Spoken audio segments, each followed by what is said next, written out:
and welcome back. I opened up a poll in my stories asking what you want to talk about, what we need to address in the single mom by choice world. So we're going to get into it right away. Now, I got tons of questions. I'm going to do my best to get through everything. I just want to preface this by saying my program, Single Mom Mindset, actually covers all of the things that you're going to need to know. All the questions that I got are things that are directly addressed in depth inside of that program. That's the reason why I formatted that program. It's exactly for people like you that are considering going on this journey. And I also launched a mini content program that is compact, but will help you determine for sure if this is the right path for you, because I get so much of is it the right time? I don't know. Financially, can I really do it? I have very conservative family members. I don't know. And what's it actually going to be like? Is my kid going to resent me? How do I address things with them when they get older? If I have kids from a previous relationship or partnership, whatever. And how do I address it with them that they have a father in the picture and then this one doesn't? And all of the things, okay? The finances, the childcare, the work-life balance, the choosing a donor, the fertility appointments, what to expect. Are you gonna have IUI? Are you gonna do IVF? What do you need to budget for that? What to expect from those appointments?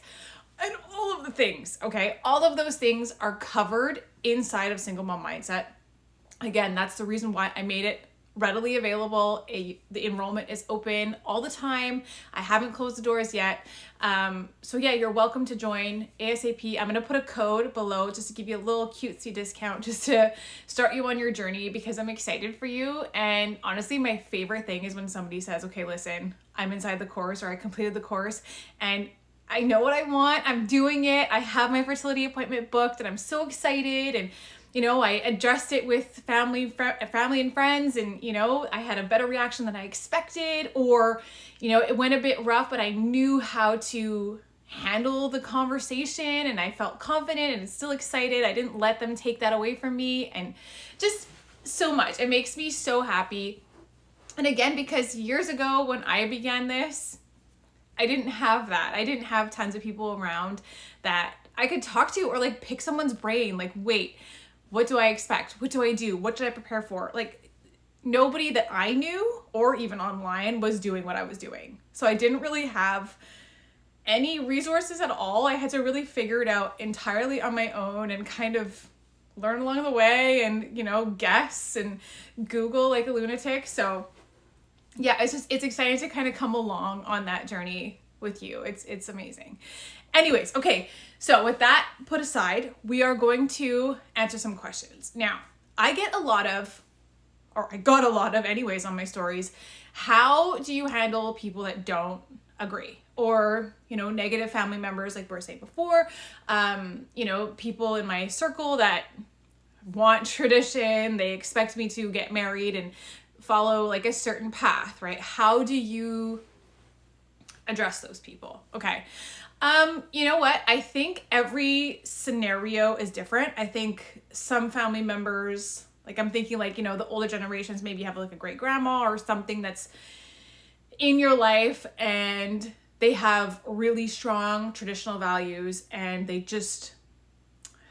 can't wrap their head around why you would do this. And their feelings are often rooted in religion, not always, but rooted in religion and rooted in this is not good for you. Okay.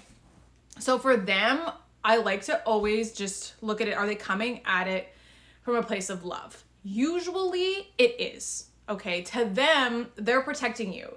To them, they're helping you make the right decision. To them, they they are trying to set you on the right path and you are veering off to the wrong path. Do you know what I mean? Because for so long, women were taught that this is what you do. And if you steered away from that course, you were wrong, you were bad, you were evil, you were gonna rot in hell for all eternity. It was just, there weren't options, right? So for you to do something outside of that scares them for you, okay? So if we can kind of look at it from a place of they want to protect you, you can look at it with a more positive light too, right? That, okay, they love me, they care about me, they want to protect me, they want to make sure that I'm okay. So how can I approach this with them? And that's when, again, we're expecting this person to be coming from a good place. This is, again, a grandma, a loving aunt, or whatever. With somebody like that, with good intentions, you can just explain to them, like, listen, grandma, okay, I love you, and I love that you want to protect me, and you want to keep me safe, and you're worried about me. But I want you to know that I am making this choice from the best place. I'm not doing this out of any, evil or, any scary, I haven't been like manipulated into doing this, and I'm not doing it to be, spiteful or anything. Like, I am just ready to be a mom, and I'm not ready to be a wife maybe right now, or my window for my fertility being as good as it can be is smaller than my window for finding romantic love. And I'm not closing the door on marriage. I'm not closing the, if you're not a romantic partner or whatever it is, okay, maybe you're not closing the door. Maybe you're not closing the door on that, but right now your priority is starting a family on your own, and things are different now. Okay, there are tons of beautiful blended families, and there's families of all different structures, and they're all equally beautiful as long as the people that are in that family feel loved and safe and secure and just happy to be with one another. Okay, so again, I would just meet them where they're at, answer their questions as nicely as you can, and just try to remember that, again, with sometimes the older generation, they're coming at it from a place of love, even though it can be like, I know what I'm doing, if you only knew what that, Steven guy was doing, and he really wasn't that great, grandma, you know what I mean? Like, it's hard because it was such a different time for them growing up. They didn't have the kind of options that we do. So it can be really hard for them to wrap their heads around. So try to be understanding of that, I guess, even though they're not necessarily super understanding. And I will also add that oftentimes, most of the time, not always, okay, but I hear a lot of stories about women that do this, and maybe their family's a little bit more traditional. They might have like that aunt that's like, this is super annoying. My video completely cut out after I finished recording like a whole 20 minutes. So that's annoying. But back into what I was saying, I'm going to try to get all my points like I was trying to say before. But yeah, oftentimes when you have people that are, very traditional in your life, when they see you choose this, maybe they weren't super on board for it in the beginning, but when they see you go after it, you have this baby of your own, they see this beautiful person who they love in their family or their circle holding that baby. Only the worst kind of person would not be happy.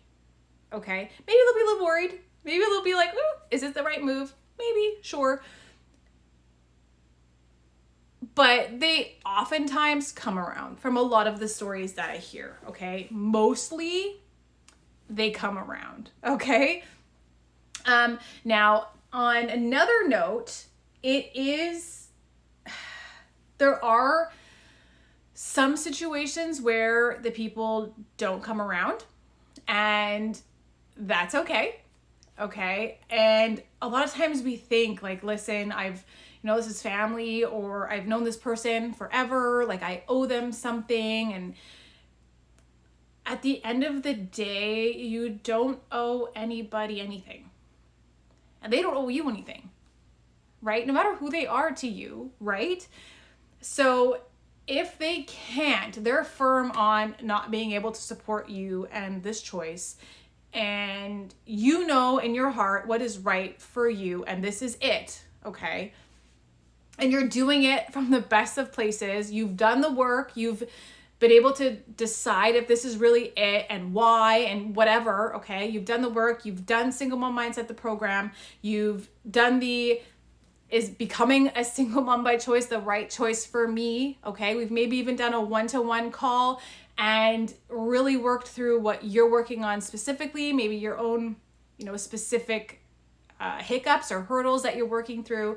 And you've done all these things, you know that this is it, you feel so good about it, and they still can't support you. Sometimes it's time to set a boundary and say, listen, sayonara. And that's okay. That is okay. Okay? I know it's hard, and I haven't had to do it. I've had to set boundaries for sure in my journey, and that's hard. And I've had to say, nope, we're not going to be doing that. And that's hard. But again, I've learned that we don't owe anybody anything. If I know that my intentions are pure, I know that I'm doing things from a place of love, I don't owe you anything. Period. It doesn't matter who you are. And that, again, is not, it's not a bad thing. We're taught that it's a bad thing because we're taught that you have to be a certain way. And you don't, about all the things, okay? Now, if people are approaching you with uncomfortable questions, you could easily say, not easily, sometimes it's hard, but you could just say, listen, it's not up for discussion, period. No, thank you. You could say something like, what a strange thing to say out loud to a stranger, period. And you know what? It's funny because we often feel like, well, it's polite to answer because they asked me a question. Did they ask you a rude question? Because if they ask you a rude question, you don't owe them a polite response. Again, as women, we've been taught since we were itty bitty, okay? That's not polite. That's not nice. You have to think about other people's feelings. Within reason. If you come at me rudely, okay, I'm allowed to match that energy. And I'm not saying you have to be aggressive. I'm not saying that you have to be, tit for tat or whatever. But if somebody crosses a line, you're allowed to be like, yeah, no, thank you. They ask, okay, we'll use the example of, maybe a neighbor or a friend of a friend, and you're at a party and you run into them and you're pregnant. Okay, and they're like, you're not married? Like, what's your deal? You have options. What do you have to decide beforehand. Again, we work through all of this inside the programs, but you have to know, what do you want to share? What do you feel comfortable with before you go into this? Because oftentimes you're going to have questions, okay? Like, oh, where's your husband tonight? Or, oh, like, tell me about your husband, or do you have other kids, or whatever, okay? And a lot of times, again, they're coming from just curiosity, and they're nice. They're not necessarily jerks. Sometimes they are, but not necessarily. Oftentimes it's just conversation, right? I see that you're pregnant. Oh my God, what do? You look amazing, blah, blah, blah. How have you been? How's your pregnancy? Okay, sure. So where's your husband tonight? Or your partner? And again, sometimes it's just natural conversation because it's just a natural thing. Like, how are you? Oh, I'm good, thank you. Do you know what I mean? It's just the way the conversation often goes. So I would be prepared maybe with how far or how much detail you want to give, but you could just have like a blanket answer. Like, oh no, I'm an independent mom by choice, and I'm going to be raising this baby entirely on my own. It's a really exciting experience. Period. If they start asking more questions, you could just say, honestly, I want to make this night about whatever it is, Cindy's birthday party. I want to make this night about whatever it is, or her, their engagement, or whatever it is, okay? And usually the person will get the hint, like, okay, don't talk about it. Okay, no problem. Or you could switch it into, I don't really want to talk about those details right now. However, I have been craving the craziest thing. So you can still talk about your pregnancy, still enjoy that part of it, but maybe you don't want to share about the relationship or single momness of the situation. You get to set the rules, okay? And yes, it's easier said than done, but practicing, and even if you have to like role play in front of your mirror, whatever it is, but go into those situations with kind of prepared with, prepared with what you want to say, what you don't. And that's it. There's nothing wrong with that, really, okay? And yeah, you could shut it down. You could share as much as you want. I mean, it depends on the situation. For me, sometimes I'll say, oh no, I'm a single mom by choice. I'm raising my 2 kids independently on my own. It's actually, I'm really tired, but it's like the most beautiful experience that I've been so blessed to have.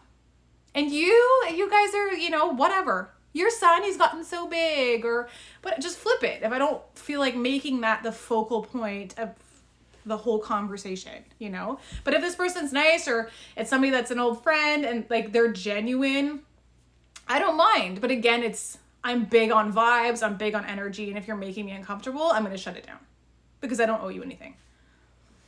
And you could be nice about it. You could be like, this is weird. What a weird thing to say to me. I'm surprised you feel comfortable saying that to a stranger.